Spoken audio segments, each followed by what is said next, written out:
Le président en fonction est un traître à la nation. Réclamons sans condition sa destitution. Je me suis fait arrêter pour avoir chanté ça devant l'Assemblée du peuple, l'Assemblée des députés. Vous savez, ces gens qui sont censés représenter le peuple, eh ben, c'est interdit de dire qu'on pense. J'étais tout seul, voilà, habillé comme ça. Je suis pas un terroriste. À côté, il y avait les touristes japonais qui défilaient. Et je crois pas que ce soit parce que je chante pas très bien le rap. J'aurais pu déclamer avec moi, vous pourrez déclamer si vous voulez.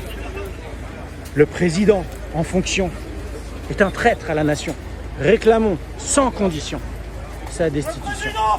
Voilà, c'est un slogan tout simple, tout beau, composé d'ailleurs par un super artiste qui s'appelle Larry Métis, chapeau. Et voilà, en France on se fait arrêter si on dit ça. C'est quoi le problème? Les Français qui en ont marre du régime, il y en a plein. Tout le monde me dit, mais pourquoi tu es tout seul? Je ne suis pas tout seul. Vous êtes des millions de Français, mais la plupart du temps, vous êtes découragés. Et il y en a d'autres qui se rendent compte du problème et qui préfèrent fermer les yeux. Alors d'abord, si on veut tout changer, il faut déjà convaincre autour de soi qu'on a totalement raison de tous les dégager. Vous savez, la Constitution, regardons la Constitution. Les deux premiers articles, c'est en gros, la République est démocratique et le peuple est souverain. Voilà. La République est démocratique, ça veut dire que c'est au peuple de décider. Et le peuple est souverain, ça veut dire que le peuple, c'est le roi. Voilà, souverain. Et en dessous, il y a le président. Le président, c'est l'employé. Alors imaginez, j'ai une grand-mère, elle a un restaurant. Elle n'a plus toute sa tête, donc elle a recruté un manager. Et le manager, qu'est-ce qu'il s'est empressé de faire? Eh ben, il a viré les autres employés et il a installé ses copains. Voilà.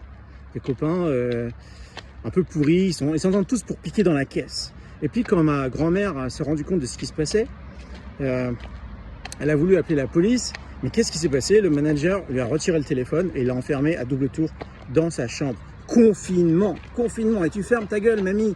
Le restaurant maintenant, il est à qui? Le pognon, il est à qui? Il est à Macron.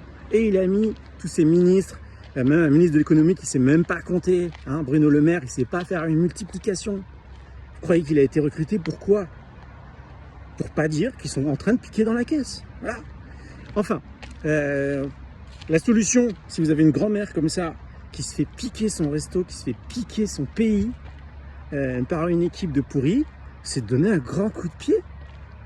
Et on s'en fout que le gars, il s'appelle manager, président, c'est un employé. Le peuple, c'est le boss. Le peuple, c'est le boss. Macron, c'est que l'employé. Alors, il y a du boulot. Il y a du boulot. Les Français sont découragés.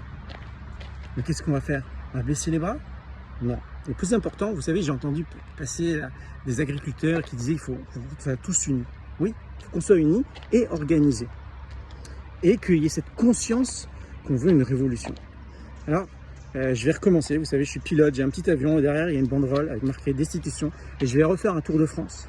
Et je vais appeler encore à ce que les Français se lèvent à nouveau et qu'ils démontrent que c'est un peuple qui est courageux, qui a plus de 2000 ans d'histoire, qui a montré souvent le chemin à toute l'humanité.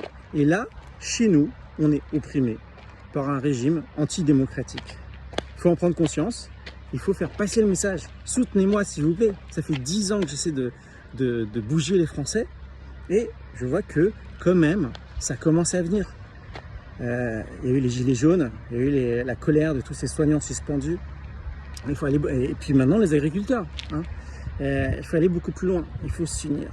Il faut peut-être, dans vos comités, dans vos groupes de résistance, vous ouvrez un cahier.